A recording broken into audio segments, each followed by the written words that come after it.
Bonjour à tous. Nous, on va poursuivre cette série de cours. Et on arrive au 5e cours où on ne va pas traiter le tout solide. Ça sera reporté d'un cours puisque c'était très long. Et je me suis aperçu qu'il y avait pas mal de choses sur les électrolytes que je voulais couvrir et vous renseigner fortement sur ce qui se passe. Notamment avec des nouveautés qui viennent de sortir en 2017 ou 2015 concernant les water and salt, qui sont des sels superconcentrés. Donc aujourd'hui, on va regarder ces sels superconcentrés et aborder tout ce que sont les polymères gélifiés, voire les polymères tout solides. Alors on a déjà parcouru une grande distance, puisque lors du premier cours, rappelez-vous, j'avais donné toutes les bases fondamentales sur les électrolytes. Dans le deuxième cours, on avait consacré tout cela aux interfaces. Et enfin, au troisième cours, on avait parcouru les additifs et on avait vu comment on pouvait dessiner finalement un cocktail d'électrolytes pour avoir des performances améliorées. La semaine dernière, je vous traitais les liquides ioniques, comment ils intervenaient là aussi au niveau des électrolytes, leur conduction et également leur possibilité de mise en forme. En introduisant également un autre type d'électrolyte qui est sorti en 2017 qui était les gaz liquéfiés. D'aujourd'hui, je vais tout simplement poursuivre ce cheminement pour parler de ces électrolytes superconcentrés, je dirais l'engouement qu'ils enchaînent, vous donner mon opinion personnelle sur ces engouements, et ensuite continuer finalement sur tout ce qui est les batteries polymères, Bolloré, et ainsi de suite. Pour finir, le dernier cours, qui certainement sera une apothéose sur le fiasco qu'on a aujourd'hui sur le tout solide. Alors, pour commencer aujourd'hui, eh bien, je vais effectivement parler de ces water and salt, c'est-à-dire, pour bien se préciser, ce sont des sels, des électrolytes superconcentrés, c'est-à-dire que dans ce cas, eh bien, tout simplement, un mélange dans lequel le soluté, c'est-à-dire le sel, surpasse le solvant en termes de poids et de volume. Et vous allez voir que dans ce cas, eh bien, on va tout simplement décrire ou déterminer un nouveau composé qui va être un autre type d'électrolyte. Alors cela a fait l'objet d'un papier dans Science en 2015 et d'un papier plus récent en 2017 où là, eh bien, les chercheurs prétendent et démontrent d'ailleurs qu'ils peuvent obtenir des systèmes à 4 volts en milieu aqueux, alors que vous savez que le domaine de stabilité thermodynamique du milieu aqueux est de 1,2 volts. D'où on va voir finalement de tout cela, est-ce que tout cela est vraiment nouveau? Est-ce que ça n'a pas existé? Qui c'est qui a découvert ça? Comment c'est arrivé? Vous allez voir que, comme souvent en recherche, eh bien, ça va être finalement un cheminement d'idées qui va mener à ces découvertes d'aujourd'hui. Alors, je commencerai tout d'abord par des observations qui ont été faites dans le cas, je dirais, des électrolytes non aqueux, électrolytes classiques qu'on utilise dans les batteries à ion lithium. Et je citerai ici 2 travaux japonais de ces 2 groupes qui avaient observé, rappelez-vous, je vous avais parlé lors du 3e cours, la difficulté d'intercaler du lithium dans le graphite, car on avait une co-intercalation du solvant. Et rappelez-vous, ce fameux solvant, c'était le carbonate au propylène. Eh bien, en 2003, déjà, le professeur Ogumi et en 2010, Yamada ont montré qu'en prenant des électrolytes à plus haute concentration, eh bien, ils pouvaient insérer le lithium dans ces composés. Donc, ils ont essayé à l'époque de comprendre un peu les mécanismes et regarder par des mesures spectroscopiques, notamment des mesures Raman. Et je vous montre ici les mesures Raman qui en résultent de cette augmentation de concentration. Tout d'abord, dans le cas de l'anion, qui est un fluorosulfonamide, ici, et dans le cas du solvant, qui est diméthoxyéthane. Vous voyez que c'est le cas de l'anion. Bon, donc, quand on a une solution de 1M, vous avez dans ce cas eh bien, le signal Raman associé tout simplement à l'anion libre. Et au fur et à mesure que vous augmentez la concentration, vous apercevez que bien, on n'a plus des anions libres, mais on a ce qu'on appelle des paires, c'est-à-dire des anions F-, on va les appeler F-, lithium, et des agglomérats dans lesquels on aura FSA-, qui va être directement coordonné avec 3 lithium+. Vous regardez également au niveau du solvant, dans le cas du DME, vous avez la signature DME, et là aussi, vous voyez, dès qu'on augmente les concentrations, eh bien, on s'aperçoit que le DME devient totalement solvaté. D'où, effectivement, on est en train directement de travailler dans ce domaine et d'avoir un autre type d'électrolyte. D'où ça, c'est les premiers travaux. Mais certainement, la dénomination de ce water and salt, eh bien, elle date de ce personnage qui est Angel Austin, qui est, je dirais, un fameux électrochimiste qui aujourd'hui a 84 ans, qui, directement, en 1993, eh bien, avait déjà vu ce phénomène et avait, dans le cas des polymères, où il s'amusait à changer la température de transition vitreuse, domaine de température qui va définir une région, je dirais, vitreuse et une région caoutchouteuse, avec, tout simplement, en jouant sur la concentration en sel. Et comme vous pouvez voir ici, il peut augmenter, là aussi, en mettant, dans ce cas, eh bien, du polymère dans des sels, c'est-à-dire qu'on est dans des conditions concentrées. Ce qu'il a appelé polymère and salt, et dans ce cas, il vient un peu varier ces températures. Et de plus, il a observé que si on fait cela, eh bien, on peut obtenir également des augmentations en conductivité ionique, et on va voir pourquoi par la suite. Par contre, dans ses travaux, il fait que 2 ou 3 allusions sur le potentiel à laquelle ces réactions peuvent se passer et quels sont les murs de réduction et d'oxydation de ces polymères. Il prétend que dans certains cas, ils sont réduits, et il attribue ça tout simplement avec la présence d'eau. Dans d'autres cas, ils sont élargis, mais enfin, la conclusion n'est pas claire. Et d'ailleurs, Austin, ou Angel, avait déjà, bien avant, en 1965, il avait publié un papier dans lequel il avait observé également un effet, dans lequel, cette fois, regardez, il prend un hydrate, CaNO3H2O, dans lequel il va directement dissoudre un sel de la même famille. Et qu'est-ce qu'il avait observé? Que dans ce cas, vous voyez que le nombre de molécules d'eau n'est pas suffisant pour directement solvater tous les cations. Et là aussi, il avait observé un phénomène totalement différent au niveau du comportement des électrolytes. Donc si on regarde un peu ce qui se passe au niveau de la classification, avant que toutes ces découvertes arrivent, on savait qu'il y avait directement 2 domaines, bien sûr, les électrolytes liquides et les électrolytes solides. Dans les électrolytes liquides, c'est le truc classique qu'on a étudié, c'est-à-dire qu'on va mettre directement des sels dans les solvants. Mais par contre, comme vous l'avez mentionné, il y a le solvant maintenant dans le sel, et on a bien sûr à haute température les sels fondus. Si on regarde maintenant dans le cas des électrolytes solides, là, et on le verra par la suite, vous avez les électrolytes polymères et les électrolytes tout solides. Et là aussi, vous pouvez voir que, dépendant de la tenue en sel, on peut directement passer de ces 2 régimes, dans lesquels on va avoir le sel directement dans le solvant, ou alors le solvant dans le sel. D'où, ce qu'on va faire aujourd'hui, on va s'intéresser finalement à ce diagramme, dans lequel, je dirais, toute l'électrochimie, que ce soit en milieu aqueux et non aqueux, a pour le moment été fait. Dans le cas, on a du sel dans le solvant, et généralement, on travaille avec des concentrations de 1 à 2 molaires. Bien maintenant, aujourd'hui, on va regarder ce qui se passe lorsqu'on va vers cette situation différente, où c'est maintenant le solvant qui va se trouver dans le sel, d'où par conséquent, il va y avoir un changement drastique des sphères de solvatation, des Helmholtz layers, et ainsi de suite. D'où c'est un peu ce qu'on va regarder. Alors, si on regarde ces travaux, et si on regarde des travaux qui ont suivi, les travaux qui ont été menés dans le cas des batteries lithium-soufre, où là aussi les chercheurs ont essayé, je dirais, de contourner la dissolution des polysulfures. Et ce que je trace sur transparent est relativement important, puisque je mets la conductivité, la viscosité et cette courbe en violet, qui est ce fameux nombre de transport, dont je vous ai déjà parlé longuement. Et on s'aperçoit que, finalement, si on regarde la courbe en bleu, au fur et à mesure qu'on va augmenter la concentration, on va augmenter la viscosité. Si on augmente la viscosité, et si on sait que la conductivité, comme mentionné aussi, va dépendre de la mobilité, cette mobilité est inversement proportionnelle à la viscosité, ce qui fait que si la viscosité augmente, la conductivité diminue. Par contre, ce qui est surprenant, c'est qu'on s'aperçoit que maintenant, le nombre de transports du lithium augmente. Pourquoi? Tout simplement parce que les fers de solvatation changent. Rappelez-vous, on avait déjà vu au début de ce cours que le lithium était solvaté par 4 ou 5 ou 6 molécules de solvant et par conséquent avait une large sphère de solvatation.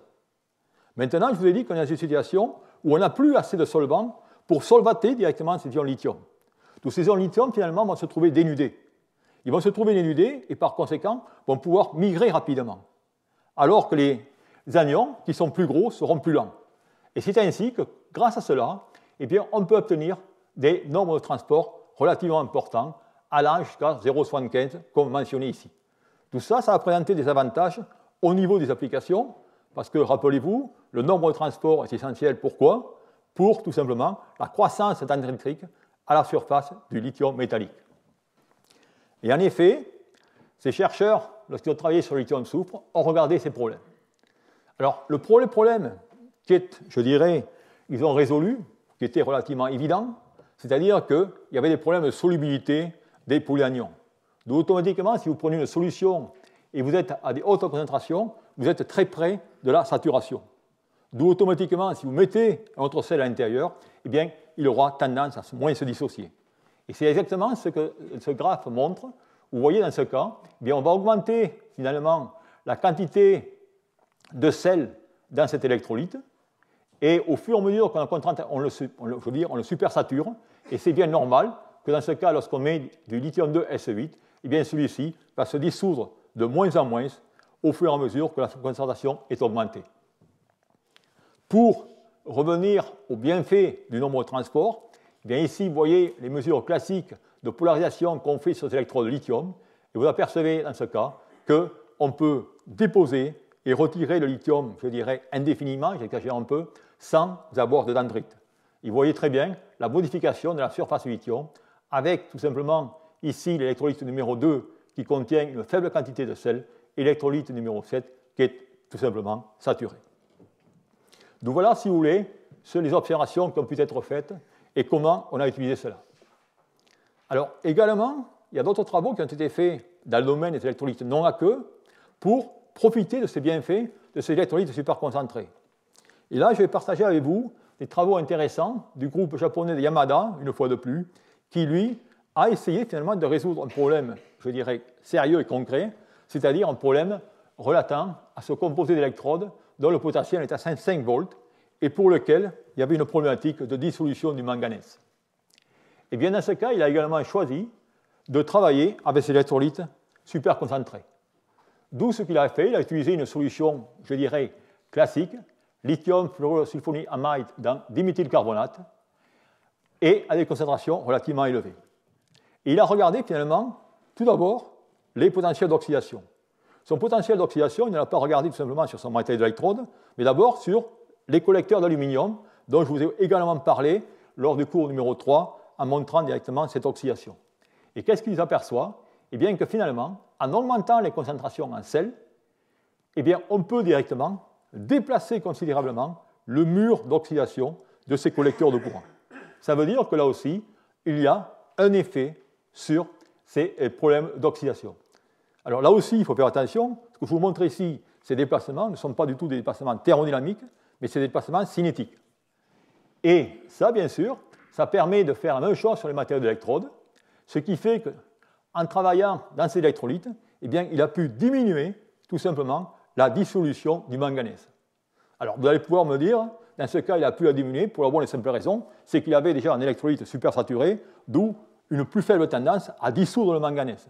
Certes, c'est fort possible, mais il n'empêche qu'il shift également les potentiels des pouvoirs plus oxydants. Donc voilà, si vous voulez, un avantage, où on peut regarder ça. Et l'autre avantage, eh bien, provient également, que peut apporter ces électrolytes, provient de l'aspect sécuritaire. En effet, maintenant, on travaille dans un sel, dans un solvant, d'où on devient finalement pas loin des composés inorganiques. Et lorsque vous preniez directement vos électrolytes classiques, eh bien, comme vous pouvez voir ici, ils peuvent directement partir en feu. Si maintenant vous faites les mêmes manips sur des électrolytes superconcentrés, qui contiennent, je dirais, 80, et on va voir par la suite, à 85% de substances inorganiques, eh bien, si vous avez, je dirais, un échauffement ou un emballement de votre batterie, eh bien, dans ce cas, vous n'allez pas avoir de prise en feu de votre accumulateur. Alors, tout cela, eh bien, là aussi, ça a été documenté, je dirais, de la même façon dont je vous ai montré auparavant, c'est-à-dire qu'ils ont fait des mesures de Raman pour s'apercevoir exactement les mêmes choses que je vous ai montrées qui avaient été faites en 2010, c'est que finalement, au fur et à mesure que vous allez augmenter tout simplement les concentrations, eh bien, vous avez dans ce cas, vous allez tout simplement perdre les simples molécules DMC et les simples directement anions FSA-. Ça veut dire que tout devient maintenant solvaté dans ce type. Et tout cela va laisser une liberté au lithium en changeant les sphères de flotation. Alors tout ça, et on le verra par la suite, je dirais, plus en détail, eh bien, ça a été supporté par des calculs de dynamique moléculaire où les chercheurs ont essayé de voir finalement quelle était l'association de ces différentes molécules, de ces différents sels, de ces différents anions au fur et à mesure de la concentration. Et vous avez ici le cas du classique qu'on utilise dans lequel on a des solutions de 1M. Vous voyez ici les DMC qui sont isolés, vous voyez directement les paires libres. Et au fur et à mesure que vous allez directement augmenter la concentration, et vous voyez qu'en ce cas, eh bien, on a des agrégats d'anions, représentés ici par ces traits bleu-noir, et également la même chose au niveau directement des molécules DMC. D'où, là aussi, cela veut bien dire qu'on a des modifications de sphère de solvatation et que chaque fois qu'on va changer la concentration de cet électrolyte, c'est-à-dire la teneur en sel, eh bien, on va changer finalement les propriétés physiques de l'électrolyte. D'où là, si vous voulez, quelle était un peu la situation. Et maintenant, la question est pourquoi on est passé tout simplement au système aqueux. Eh bien, on est passé au système aqueux pour la bonne et simple raison, c'est qu'il y a eu, bien sûr, la fièvre de l'environnement durable, où on veut faire directement tout meilleur et meilleur pour notre planète. Et c'est la raison pour laquelle voilà, tous les systèmes qui ont été développés durant ces dernières 25 ou 35 ou 30 dernières années avaient les systèmes lithium-ion, sodium-ion, ainsi de suite, en milieu organique. Et depuis 4 ou 5 ans, eh bien, effectivement, il y a un engouement à développer des systèmes qui fonctionnent en milieu aqueux. Et on va retrouver toutes les technologies qu'on a en haut, lithium-ion, sodium-ion, les piles alcalines, ainsi de suite. On veut tout faire en milieu aqueux. Effectivement, on peut faire tout en milieu aqueux, mais regardez le problème ici, c'est le potentiel, 1 volt. D'où, si on regarde le bilan final, et si on voit les progrès qu'il y a eu au niveau de la technologie lithium-ion, où aujourd'hui, je dirais, le coût des kilowattheures stockés est aux alentours de 100 €, eh bien, ces systèmes, ils ne sont pas compétitifs, car ils n'ont pas directement la densité d'énergie suffisante. D'où, finalement, le challenge, eh bien, c'est de pouvoir élargir ce domaine de stabilité thermodynamique de l'eau de façon à gagner en potentiel et par conséquent en densité d'énergie, puisque la densité d'énergie est le produit du potentiel par la capacité. D'où, eh bien, c'est un peu la raison pour laquelle les chercheurs sont passés directement ou ont sauté sur cette opportunité d'électrolyte superconcentré. Alors, la situation, le challenge, eh bien, il est clairement indiqué ici. Dans ce transparent que je conçois est relativement, je dirais, chargé, où vous avez ici les choses à se rappeler. Voilà directement tous les matériaux d'électrodes au lithium, et ce domaine en jaune est tout simplement le domaine de stabilité thermodynamique de l'électrolyte. C'est-à-dire, voilà les 1,2 volts, ça veut dire en quelque sorte que tous les composés d'intercalation dont le potentiel redox va se trouver dans cette zone pourront opérer en système aqueux. Cela est marqué ici, et bien sûr, si vous êtes en dehors de cette zone, eh bien vous allez avoir directement réaction d'oxydation et réaction de réduction.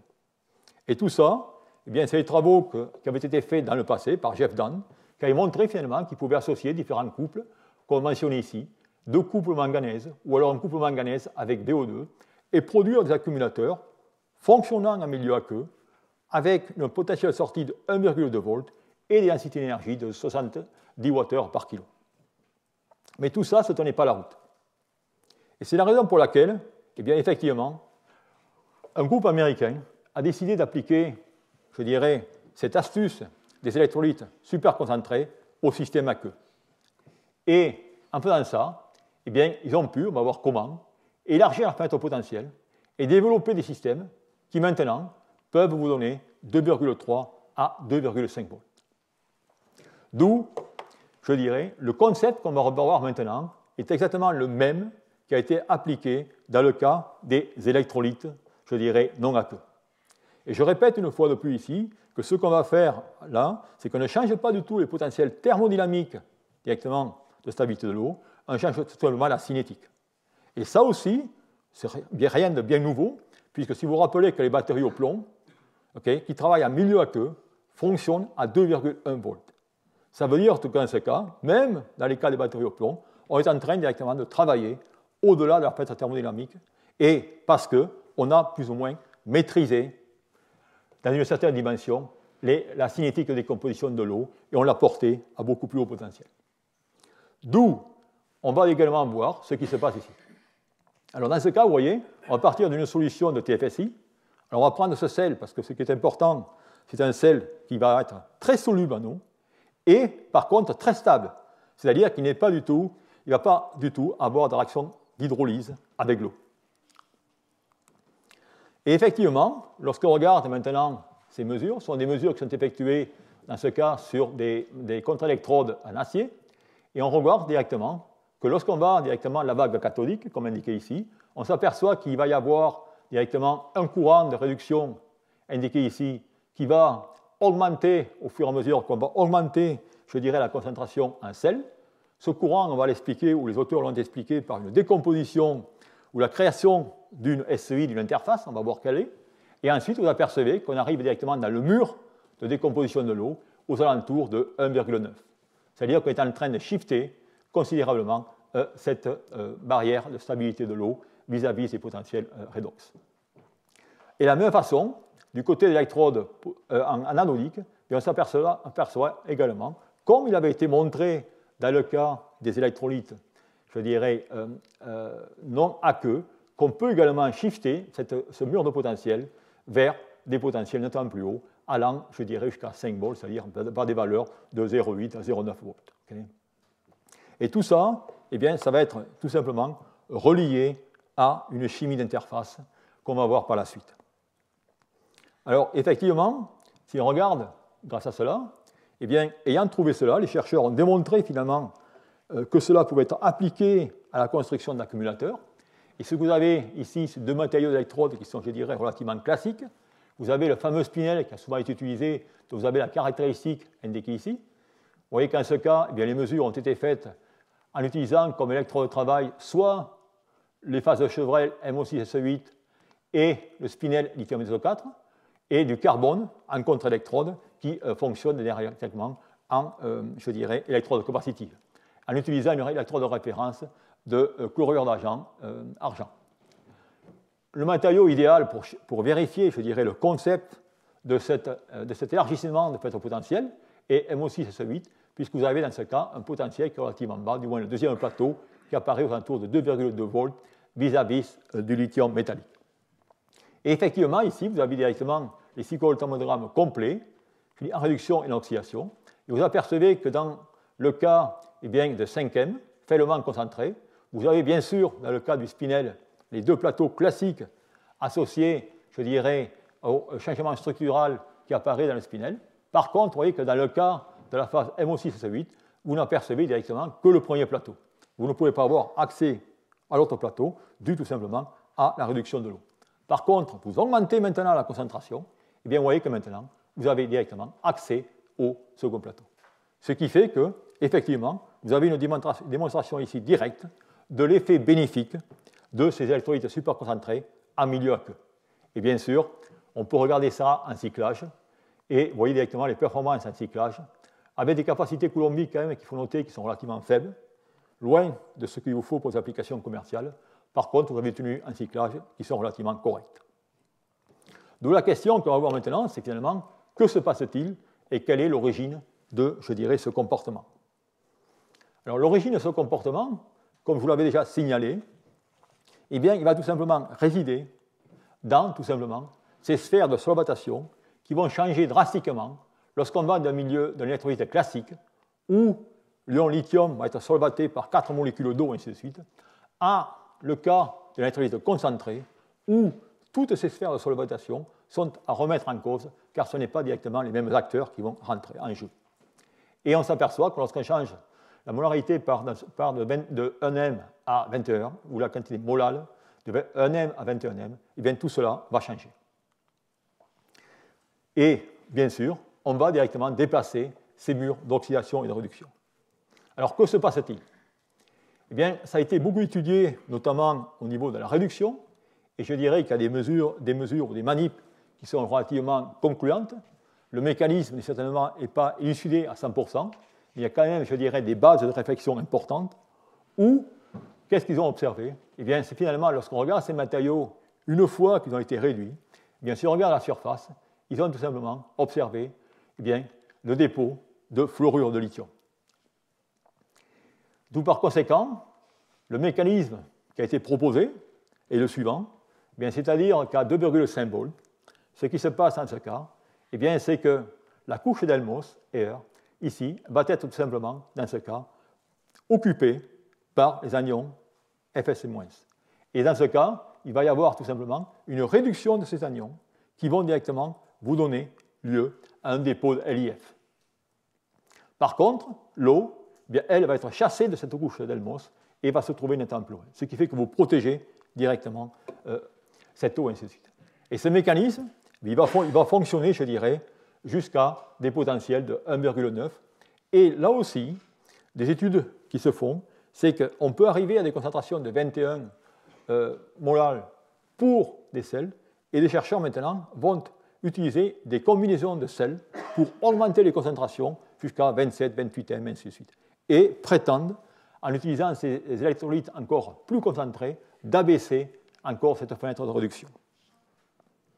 Alors, bilan total, eh bien, on peut dans ce cas, effectivement, élargir ce domaine d'utilisation.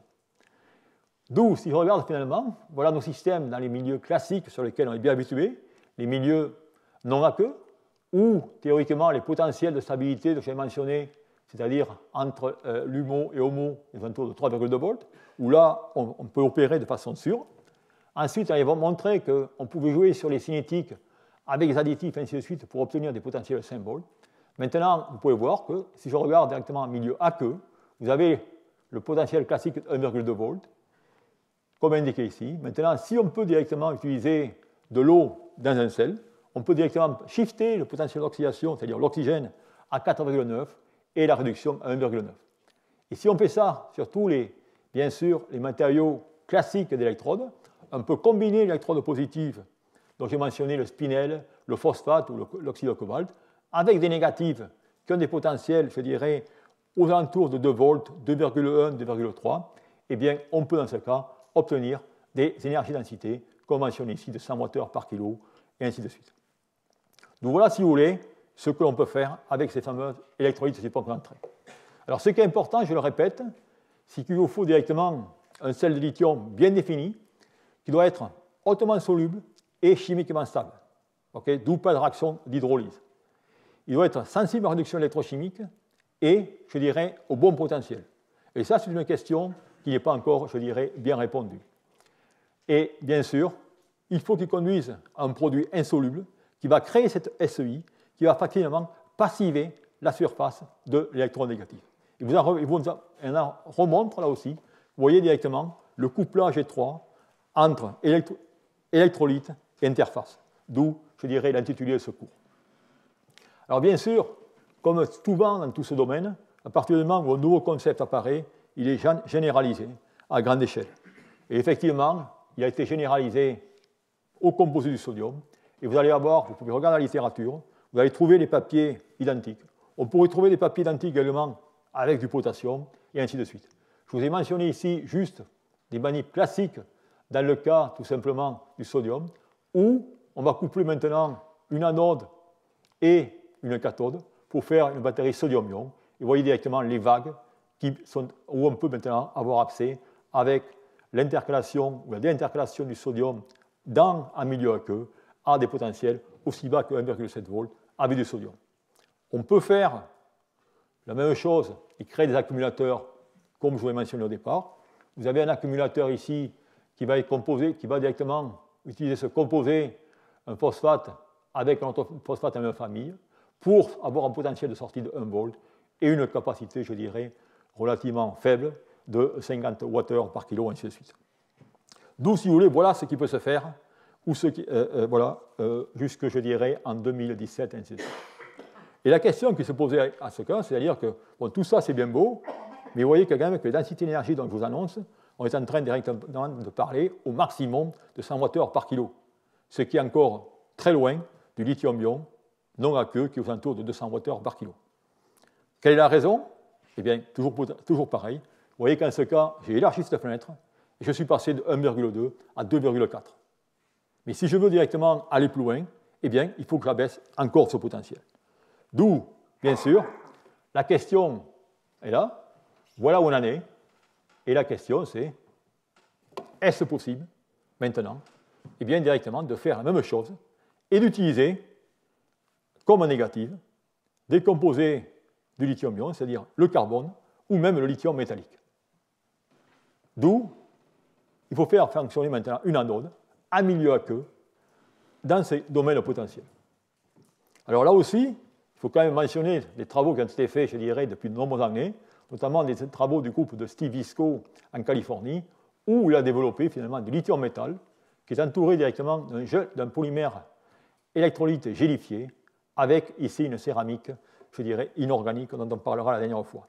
Et dans ce cas, mais ça fait déjà depuis de nombreux jours qu'il a cyclé, ou du moins utilisé, des batteries de ce type en milieu aqueux. Eh bien, l'idée ici va être, je dirais, à peu près identique, c'est que maintenant, eh bien, tout simplement, il va falloir, je dirais, aller plus bas potentiel et empêcher finalement que cette eau, eh bien, aille directement toucher votre électron négatif. Alors, rappelez-vous le schéma de cette couche de Helmholtz que j'ai mentionné auparavant. Lorsque j'étais à 1,9 volts, rappelez-vous, les ions FSI allaient à l'interface et s'étaient décomposés pour directement conduire cette couche de LIF. Maintenant, plus je vais abaisser le potentiel, plus il va devenir négatif, d'où par conséquent, il va directement chasser les ions FSI ou les ions négatifs de l'électrode. D'où par conséquent, l'eau maintenant, à bas potentiel, va pouvoir s'approcher de l'interface et filtrer à travers cette électrode poreuse et bien sûr aller à cet électron négatif et engendrer la réaction de réduction et générer tout simplement de l'hydrogène. D'où l'astuce, eh bien, c'est tout simplement de mettre une couche hydrophobe autour des particules qui permettent directement de laisser passer les ions et de rejeter les molécules d'eau au fur et à mesure qu'elles vont s'approcher directement du matériau d'électrode en question. Donc voilà, si vous voulez, la stratégie qui a été développée. Et cette stratégie eh bien, a été développée une fois de plus en utilisant bien sûr des connaissances du domaine, où dans ce cas, eh bien, les chercheurs ont utilisé des éthers fluorés, des éthers du type HFE, qu'on utilise tous les jours d'ailleurs pour augmenter la mouillabilité de certains matériaux, eh bien, pour aller directement créer cette couche, je dirais, hydrophobe autour des particules. Il s'agit dans ce cas des gels qui sont effectués et qui, bien sûr, ne sont pas miscibles avec ces électrolytes superconcentrés. Et vous avez tout simplement une démonstration de ça par cette simple expérience ici. Vous avez directement deux flacons contenant de l'eau. Vous avez un flacon dans lequel vous mettez directement votre morceau de lithium avec de l'eau. Vous voyez bien sûr ce que vous habituez directement dégazement. Vous mettez le même morceau de lithium qui a été protégé par cette couche hydrophobe. Et bien, dans ce cas, vous directement n'observez rien du tout. Alors là aussi, démonstration du concept, on peut mettre cette couche hydrophobe. De façon électrochimique, il faut prouver que cela fonctionne. Eh bien, par les mesures classiques de cyclovoltammétrie, où là, eh bien, les chercheurs ont réalisé, je dirais d'abord, des tests séparés, où ils ont directement mesuré finalement le graphite avec un carbone actif. Et dans ce cas, bien sûr, alors dans ce cas, ce n'est pas du water in salt, ils ont mis directement 2 sels, mais peu importe. Et bien sûr, du graphite, il vous faut du lithium, d'où ils ont lithié un graphite qu'ils ont avant de faire le test. Et vous apercevez que vous avez la courbe classique du dépôt ou du retrait de lithium, avec ici, rappelez-vous, ça doit vous rappeler quelque chose, ça. Vous voyez, dans le premier cycle, ce pic, hein, et ça, c'est ce que j'avais montré. Lorsque j'ajoute un additif, eh bien, c'est durant ce premier cycle que je vais former directement cette fameuse SEI. Et ensuite, la SEI est formée et mon système a cyclé. Et on peut faire ça directement sur le graphite. Et la même manip a été faite, le même type d'expérience, avec maintenant un composé électrode qui travaille en potentiel de 4,2 volts, ainsi de suite. Et vous voyez là aussi, on retrouve parfaitement les signatures des couples redox qui sont présents dans ces composés du VPO4F, qui correspond à des vanadium plus 3, vanadium plus 4, ainsi de suite. D'où, ayant fait ça, eh bien, ils ont démontré la validité de leur système en créant des accumulateurs complets, ou quand je dis complets, c'est-à-dire demi-cellules, et vous voyez des accumulateurs complets avec le carbone, ainsi de suite. Ici, c'est directement le montage, c'est le Schwarzschild classique, hein. Il n'y a rien de bien compliqué. Et vous pouvez voir qu'en ce cas, eh bien, ils ont directement des résultats relativement intéressants. Alors toujours pareil, un peu surprenant, sont directement leur efficacité coulombique, qui sont très dispersées, c'est-à-dire qu'ils ont des systèmes relativement résistifs, c'est-à-dire des conductivités ioniques limitées, d'où il n'y a bien sûr aucun test en puissance pour ça. Et on aperçoit, bon, malgré que les cyclages sont relativement limités, 50 cycles, enfin, tout ça montre qu'il y a quelque chose qui est intéressant et qui permet directement de fonctionner dessus. Donc voilà, si vous voulez, un peu tout ce qui se passe. Alors je voudrais vous résumer un peu tout cela sur un petit, je dirais, un vidéo animée dans laquelle vous allez voir ce qui se passe au niveau des interfaces, et tout ça a été déduit par des calculs de dynamique moléculaire. Alors ce qu'on va voir ici, finalement, c'est qu'on va tout simplement, si j'arrive à lancer ce truc, là, il faut que j'arrive à avoir ma flèche, c'est bon. Voilà. Oh putain. Ça va être beau, je ne suis pas un spécialiste. Et là, si vous voulez, bon, vous allez voir directement ce qui va se passer. Alors vous retrouvez tous les composés, vous avez directement les sels, et voilà ce qui se passe. Vous voyez directement par dynamique moléculaire, où on peut voir la répartition à l'interface d'Helmholtz ici, dans des électrolytes aussi pas concentrés. Donc si on passe à 2,5 volts, bien, vous allez voir ce qui se passe. C'est tout simplement que dans ce cas, bien, vous voyez, les salts, les anions, vont directement aller à l'interface, comme indiqué ici. Et ils vont tout simplement repousser l'eau de cette interface. Et c'est la raison pour laquelle eh bien, ils vont se décomposer et créer cette fameuse couche de directement SI. C'est-à-dire cette solide interface qui va maintenant bien passiver une apôtre négative, et si bien que le système ne va plus voir l'eau. Maintenant, eh bien, si on va à plus bas potentiel, eh bien là, comme je vous avais dit, vous allez polariser tellement négative que là, ce cas-là, ces ions FSI- vont être rejetés. Et l'eau, maintenant, va pouvoir filtrer et directement s'approcher de l'interface. Elle va s'approcher de l'interface, et à ce potentiel, eh bien sûr, elle va se réduire, et vous apercevez tout simplement les molécules d'hydrogène qui sortent. Alors bien sûr, pour aller maintenant à ces bas potentiels et créer ce système à 4 volts, eh bien, dans ce cas, on est obligé directement de créer cette fameuse interface, ce matériau hydrophobe. Et ce matériau hydrophobe, eh bien, c'est ce fameux éther dont j'ai mentionné, qui va dans ce cas, tout simplement, eh bien, empêcher les molécules d'eau. Il va jouer le rôle directement d'interface, de dense interface, qui va tout simplement empêcher les molécules d'eau d'aller être réduites à cet électron négatif à 0 volts. Et c'est comme ça que vous pouvez directement construire ces systèmes à 4 volts. Alors maintenant, sur ces systèmes à 4 volts, il me reste de vous raconter un peu, finalement, quels sont les espoirs fous et quelles sont les réalités. Alors bien sûr, on peut s'amuser à faire ces fameux diagrammes, dans lesquels ici vous avez tout simplement les potentiels de sortie avec les capacités, d'où on peut en déduire des densités d'énergie. Vous avez ici ces courbes en pointillés qui représentent ces densités d'énergie. Et vous voyez que dans ce cas, eh bien, on peut obtenir ce qui a été fait aujourd'hui aux alentours de 100 Wh par kilo, et ainsi de suite, avec un système à 1,9 volts, avec une grande capacité de 100 Wh. Et on peut bien sûr aller, maintenant, être un peu fou, rêver de faire du 500 Wh par kilo, mais tout cela, ça demande directement de connaître les performances en puissance, et ainsi de suite. D'où la question qu'on peut se poser, c'est est-ce que ces systèmes, finalement, seront-ils compétitifs vis-à-vis du lithium-ion non aqueux? Alors c'est là qu'on va regarder, finalement, quelle est la problématique pour que ces systèmes deviennent pratiques un jour. Alors tout d'abord, je vous ai parlé des systèmes aqueux. Mais est-ce que c'est réellement des systèmes aqueux? Parce que si vous faites un simple calcul, vous apercevez que la quantité d'eau est relativement faible. C'est-à-dire que vous avez tout simplement, regardez, 12% d'eau ou 15% d'eau. Première chose. Ensuite, si vous regardez directement les travaux, vous regardez les méthodes expérimentales, on vous mentionne qu'il faut directement de l'eau purifiée. Je ne sais pas de l'eau purifiée, mais les prix sont autour de 144 € pour le demi-litre. Ensuite, la question, ce n'est pas encore répondu, est-ce qu'on peut utiliser cela en salle normale ou en salle sèche? Il faut savoir. Autre incertitude, quel est l'effet de la température au cyclage? Quels sont les transferts de cinétique de charge? Quelles sont les performances en puissance? Enfin, si vous voulez, il y a encore beaucoup d'inconnus avant que ces systèmes directement puissent être, je dirais, considérés dans l'aspect pratique.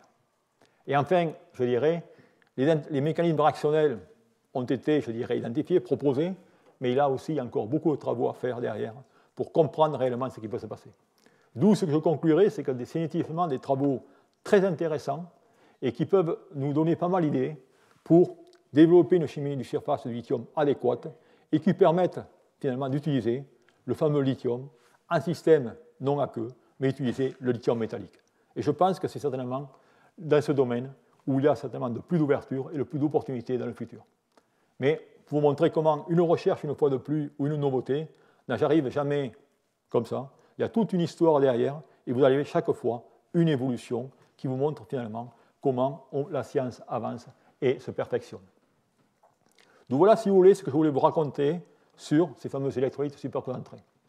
Et maintenant, je voudrais shifter dans la deuxième partie de cet exposé sur des électrolytes qui vont être maintenant gélifiés, c'est-à-dire qu'on va certainement regarder des membranes, c'est-à-dire que je vais vous parler, je vais un morceau ici, voilà. Je vais vous parler de ce type d'électrolyte. Donc maintenant, on est en train de regarder des électrolytes, ça va être des membranes qui vont être gélifiées, c'est-à-dire qu'ici, vous avez 50% de liquide, ou des membranes tout solides. Et ça, vous allez voir que ça conduit directement à des applications et à des technologies. D'où c'est des systèmes qui vont évoluer avec le temps, une fois de plus, et qu'on va regarder maintenant. D'où je vais aujourd'hui distinguer deux types de systèmes. Je vais distinguer des systèmes que j'appellerai gélifiés et des polymères tout solides. Différence entre les deux, eh bien, dans un ou dans les deux, le dénominateur commun, c'est qu'on va avoir une matrice plastique. Mais, dans un cas, cette matrice plastique, on y reviendra par la suite, eh bien, va tout simplement inclure, contenir du liquide. Et c'est ce que j'ai appelé directement mon électrolyte gélifié, mon plastique. Et on verra la différence. Et ensuite, vous avez directement, là, dans ce cas, des électrolytes polymères tout solides, où vous avez maintenant un polymère, et votre conducteur va être un sel de lithium. C'est-à-dire que vous n'avez pas, je dirais, un ppm de liquide. Et ces deux technologies, celles des polymères tout solides, ont été développées par ces deux chercheurs, Wright et Michel Armand, et je dirais, les travaux sur les polymères plastifiants, je dirais, proviennent de Feuillade dans les années 1975. Alors, ce que je vais faire aujourd'hui, je vais vous partager avec vous des travaux qui ont eu lieu dans ce système, et également dans ce système, et surtout les améliorations et les technologies que ces matériaux ont conduit. Alors, tout d'abord, je vais regarder les systèmes plastifiants, ou plastiques. Mais dans ce cas, il va y avoir également deux types de systèmes. Je vais distinguer entre des systèmes plastique et gel.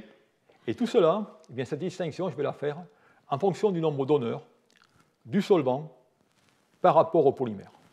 Je vais avoir des cas dans lesquels le nombre d'honneurs du solvant sera supérieur au nombre d'honneurs du polymère. Par exemple, je vais prendre dans ce cas, vous reconnaissez ici, la molécule de PC. Et si je suis dans cette situation, vous voyez qu'en ce cas, mon lithium en bleu va être toujours directement avoir une sphère de solvatation qui va être les molécules de PC. Ensuite, je vais passer directement dans cette situation dans laquelle maintenant, c'est le nombre d'honneurs du polymère qui va être supérieur au nombre d'honneurs du solvant. Ce qui fait qu'en ce cas, le lithium ne va plus se soucier de mon solvant, mais il va directement interagir avec le polymère. Et c'est la raison pour laquelle vous voyez que les lithiums maintenant vont interagir avec les chaînes polymériques. Eh bien, cela va distinguer ces deux types de gel, des électrolytes matrices, qui vont être en ce cas bien le plastique, des gels plastiques, ou alors des électrolytes gélifiés, ou électrolytes plastiques ou électrolytes gélifiés. Donc, par conséquent, vous voyez qu'ici, eh bien, il va y avoir une distinction claire entre ces deux types, je dirais, de polymères et d'électrolytes. Alors, on va maintenant voir, et on va tout simplement se focaliser sur un cas, sur des technologies plastiques, technologies qu'on avait développées dans le temps. Où maintenant, on va choisir des polymères dans lesquels le nombre d'honneurs est voisin de 0, ce qui fait que finalement, on va créer des systèmes dans lesquels on va avoir une matrice polymère et on va avoir à l'intérieur des îlots ou des îles d'électrolytes classiques. Alors pour ce faire, eh bien, dans un souci, je dirais, de commercialisation, eh bien, il faut trouver directement des matériaux qu'on puisse utiliser de façon grande échelle. Et c'est la raison pour laquelle eh bien, on va choisir des polymères qui vont être des copolymères de PVDF.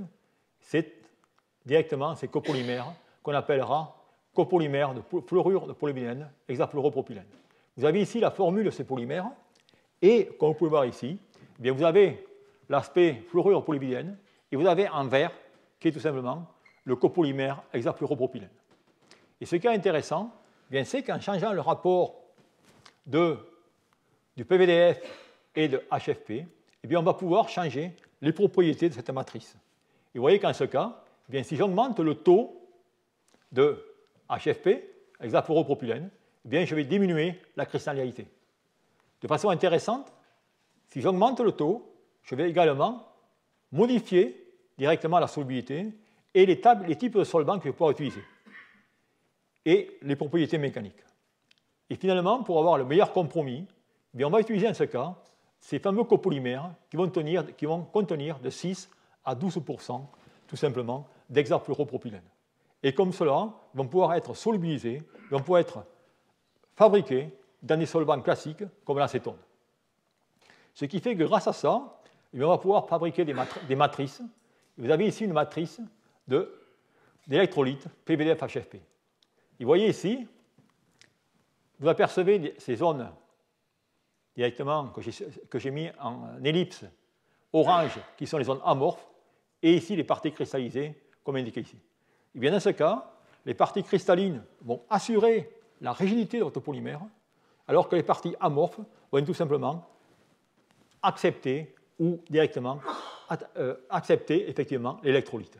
Et par conséquent, en changeant le taux de polymère vis-à-vis du copolymère, on va pouvoir ajuster la quantité d'électrolyte stockée dans cette matrice et par conséquent les propriétés de conduction ionique, et c'est-à-dire les puissances des accumulateurs.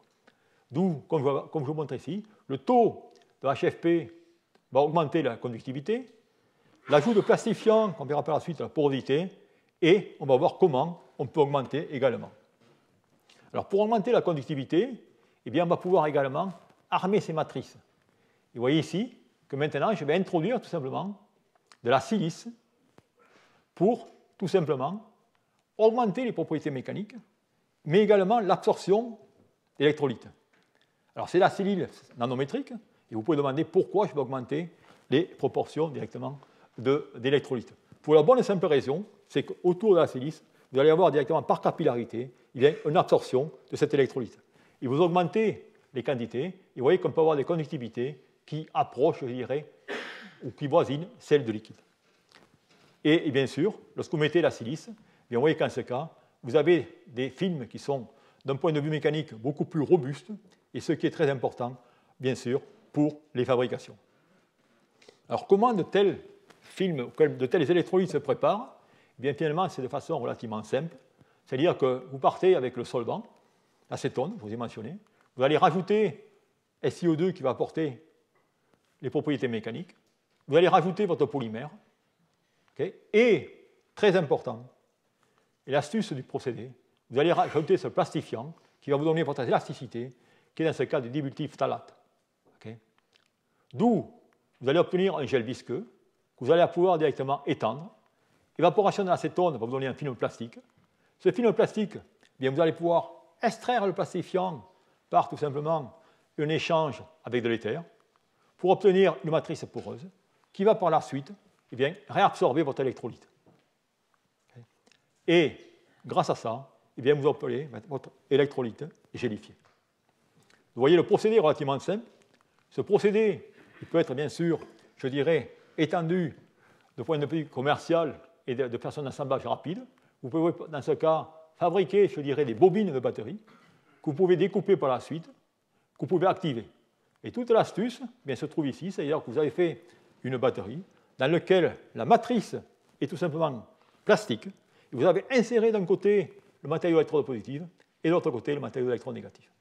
Et tout ça eh bien, vous donne directement la fameuse technologie plastique lithium-ion qui avait été développée dans les années 2000. Et je dirais une recherche qui a suivi de cela, et ce que je vous ai mentionné l'autre jour, c'est-à-dire que la même astuce a été développée et a été, je dirais, appliquée pour, rappelez-vous, fabriquer ces séparateurs double couche ou ces séparateurs céramiques qui sont utilisés aujourd'hui pour assurer une meilleure sécurité des batteries commerciales qui sont directement dans vos portables aujourd'hui. Donc voilà, si vous voulez, ce qui s'est fait au niveau des électrolytes plastiques, et on y reviendra juste un peu à la fin de ce cours pour conclure. D'où, cela étant raconté, maintenant passons aux électrolytes tout solides, qui ont encore une histoire beaucoup plus longue. Alors ces électrolytes tout solides, comme je vous l'ai mentionné, c'est tout simplement, je dirais, c'est Michel Armand qui est le pionnier dans ce domaine. Et tout cela eh bien, a été conçu pour avoir tout simplement une meilleure sécurité, puisqu'on n'a pas tout simplement de liquide à l'intérieur. Et dans ce cas, eh bien, voilà les molécules ou les polymères qu'on va utiliser. Alors bien sûr, il y a des paramètres physiques que je tiens à vous rappeler pour caractériser ces polymères tout solides. C'est tout d'abord la constante électrique. Vous avez une epsilon de 7 à 8. Et si vous vous rappelez les premiers cours, quand je vous ai parlé par exemple que le carbonate de propylène avait une constante électrique aux alentours de 50 et qu'on l'utilisait en raison de son pouvoir dissociant. Ça veut dire que dans ce cas, cette constante électrique est relativement faible, le pouvoir dissociant sera faible. Le nombre de donneurs est aux alentours de 22, ce qui est relativement correct pour complexer les cations. Par contre, le nombre accepteurs, eh bien, il est relativement faible, c'est-à-dire qu'il va avoir un faible pouvoir de surmatation des anions. Ça veut dire que les anions vont bouger. D'où ça veut dire que mon transference number, mon nombre de transport, pardon, eh bien, va être encore faible. Et enfin, bien sûr, le problème de conductivité ionique, qui dans ce cas va être assuré tout simplement par le volume créé par le mouvement des chaînes polymères. C'est-à-dire que ces chaînes polymères vont créer directement un volume qui va être finalement la force motrice pour le déplacement des ions. Et ça, malheureusement, eh bien, ce mouvement sera d'autant plus important que vous allez augmenter la température. Et c'est la raison pour laquelle ces matériaux, ces polymères, ne pourront être utilisés qu'à des températures de 50 ou 60 degrés C. Alors, effectivement, je vous ai parlé, c'est des technologies qui ont mis pas mal de temps, mais qui ont vu la commercialisation. Je dirais que c'est une technologie qui a été initiée à Hydro-Québec dans les années 1982 et finalement a été concrétisée, commercialisée par Bolloré en 2011. Et effectivement, vous connaissez tous le projet Autolib. Et le projet Autolib repose directement la Blue Car, qui utilise une batterie qui, dans ce cas, eh bien, repose sur ces fameux polymères, mais qui, malheureusement, je dirais, doit opérer aux alentours de 60 degrés C pour les limitations que j'ai mentionnées au niveau, tout simplement, de la condition ionique. Et les problèmes qu'il y a à ce niveau, eh bien, ils sont, je dirais, de deux ordres. C'est-à-dire qu'en ce cas, la température est élevée. Et regardez, je vous ai dit pourquoi le nombre de transports, il est relativement faible. D'où nombre de transports faible, ça veut dire, soit tilté dans votre tête, ça veut dire que puissance va être limitée. D'où les problèmes qu'il y a à résoudre, c'est-à-dire que tout ça, c'est commercialisé. Les deux problèmes qu'il faut résoudre aujourd'hui, c'est tout simplement comment augmenter cette conductivité ionique et comment augmenter directement ce nombre de transports. Je vais vous mentionner directement deux voies qui ont été poursuivies.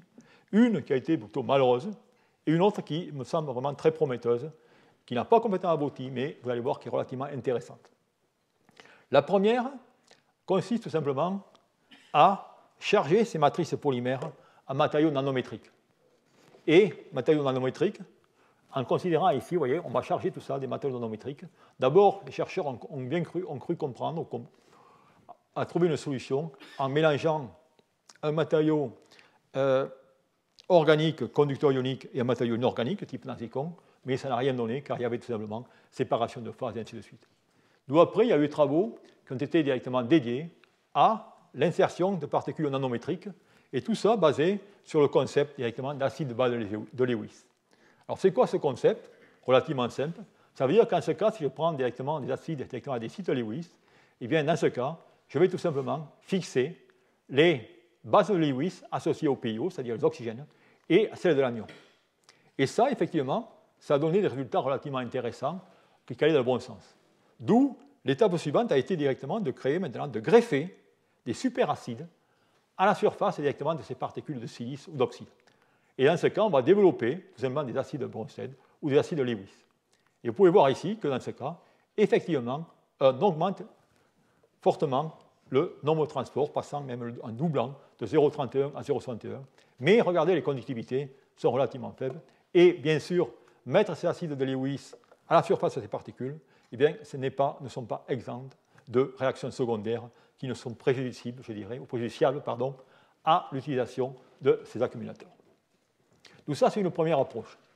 Une deuxième approche qui relève beaucoup plus d'une chimie de polymère et qui est vraiment intéressante, du moins conceptuellement, que je vais vous mentionner maintenant. Cette deuxième approche consiste tout simplement à se dire, eh bien, s'il est très difficile, je dirais, d'obtenir des propriétés avec un seul polymère, pourquoi on ne prend pas deux polymères avec des propriétés complémentaires et on les mélange?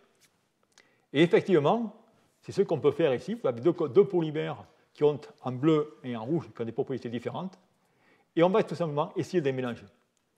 Bien ça, malheureusement, ça ne se passe pas toujours comme vous le souhaitez. On a des composites, mais on a directement des macrophages comme vous pouvez voir ici, qui ne percolent pas, et ainsi de suite. Finalement, vous terminez avec finalement des mélanges comme si vous mettez directement de l'huile et de l'eau.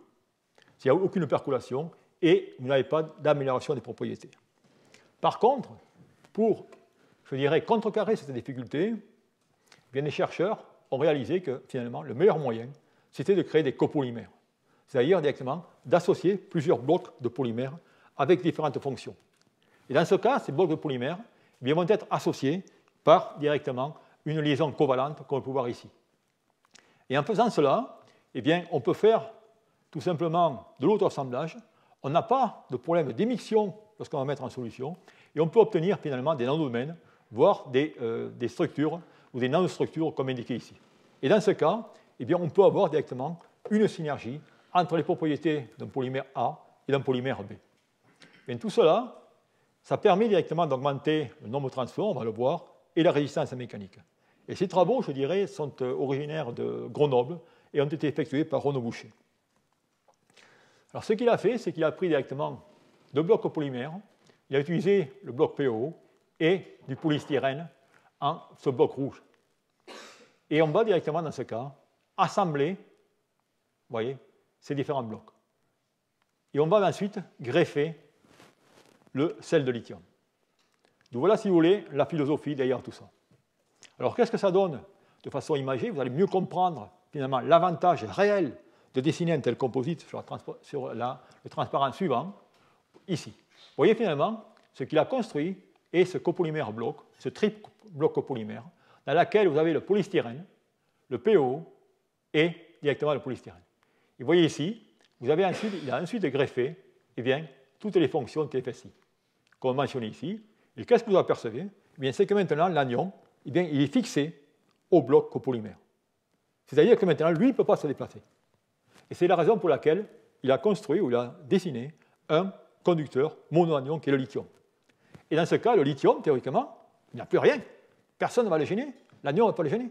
D'où un nombre de transports important. Et effectivement, le nombre de transports qu'ils ont obtenu est de 0,85. Bien, grâce à cela, ils ont également obtenu, comme vous pouvez voir ici, des propriétés, je dirais, de conduction qui peuvent aller à 1,3, qui s'approchent 10-4, mais vous voyez qu'encore ici, vous êtes quand même obligé de travailler à 55 ou 60 degrés C. Tout ça, je dirais, c'est des résultats intéressants. Et un autre avantage, je dirais, de cette approche, au-delà de son nombre de transports, est également au niveau de l'amélioration qu'on peut faire. Car vous avez qu'en ce cas, eh bien, finalement, il y a 3 degrés de liberté, d'où il peut jouer finalement sur la nature de l'anion qu'il peut mettre. Il peut jouer directement sur le segment et la distance entre son bloc et son anion. Il peut également jouer sur la structure ou sur la charpente polymérique. Et tout ça donne des degrés de liberté pour modifier la conductivité et le nombre de transports. Alors ces résultats, ils ont pu le démontrer sur des objets réels. Ils ont pu d'abord démontrer qu'effectivement, regardez, l'amélioration au niveau des propriétés mécaniques, voilà des problèmes directement de contrainte sur directement le tribloc avec directement ou sans le greffage de l'ion TFSI. Et également, si on regarde maintenant les propriétés de ces matériaux, vous avez ici la courbe, je pense que vous avez reconnu, de lithium FeO4. Et vous voyez que maintenant, on peut cycler relativement bien à, toujours pareil, à 60 degrés C. D'où, pour vous montrer que ça, je dirais, ça constitue une avancée, je dirais, considérable dans le domaine de ces polymères tout solides, qui permet d'abaisser la température, pas dans un domaine que l'on souhaiterait, on voudrait la température ambiante, mais ça n'est pas encore arrivé, mais au niveau des dendrites, ça améliore directement la sécurité, et également au niveau des propriétés mécaniques. Donc voilà, si vous voulez, ce qui se fait au niveau des polymères tout solides. Et finalement, pour terminer relativement rapidement, je voudrais mentionner encore une des dernières recherches dans le domaine de ces électrolytes, je peux dire, entre-chemin entre le gélifié et le tout solide, où maintenant, eh bien, on va attacher également des molécules organiques sur ces blocs polymères avec une fabrication de procédés relativement plus rapide.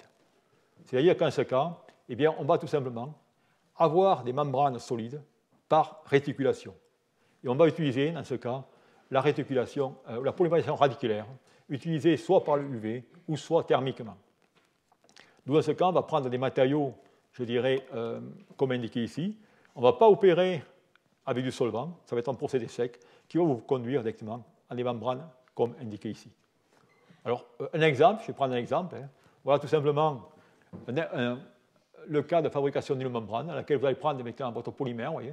Vous allez prendre, si je peux dire, le tétraglyme, qui va jouer le rôle de plastifiant, dont je vous ai mentionné directement dans le cas des électrolytes gélifiés, le sel de lithium, et dans ce cas, on va utiliser tout simplement le méthylbenzophénone comme initiateur de cette polymérisation.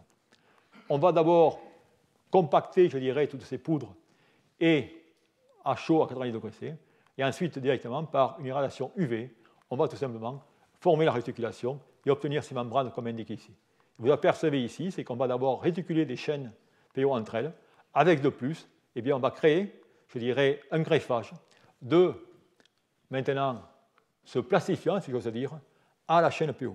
Tout cela a une différence, je dirais, essentielle avec les électrolytes gélifiés plastiques que vous avez mentionnés auparavant, où mon liquide interagissait, mais n'était pas directement piégé sur la particule polymère. Et avec ça, eh bien, on peut directement démontrer également les bienfaits. Par contre, vous voyez qu'ici, maintenant, regardez, mon nombre de transports a rebaissé, il est à 0,45. On a par contre, mais toujours pareil, ce n'est pas un miracle, j'ai un peu, soi-disant, de liquide à l'intérieur, d'où j'ai augmenté ma conductivité. Ici, on est à 0,1 ou 10-4. On a également de bonnes performances au niveau dépôt et retrait de lithium, d'où par conséquent, on a quand même des propriétés relativement intéressantes. Et une fois de plus, cela peut être démontré dans le cas directement des systèmes LFP et ainsi de suite. Et on a les courbes classiques. Voilà. D'où cette technologie maintenant est une fois de plus généralisée à les systèmes sodium-ion. Elle est généralisée également avec l'insertion de liquide ionique, comme je l'ai mentionné la dernière fois, où on peut faire la même chose. Préparer, la dernière fois j'avais mentionné des ionogèles.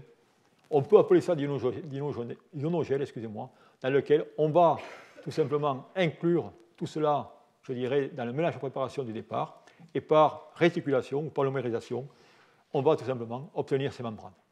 Et c'est un procédé relativement rapide, sans solvant. D'où voilà, si vous voulez, tout ce que je voulais vous raconter sur les évolutions qu'il y a eu dans ce domaine. Tout d'abord, totalement nouveau au niveau des électrolytes superconcentrés, et les évolutions sur les technologies beaucoup plus anciennes, comme les électrolytes gélifiés et les électrolytes polymères. Je voudrais arrêter là, avant de terminer ce dernier cours, bien sûr, par le tout solide. D'où, voilà, je vous remercie de votre attention.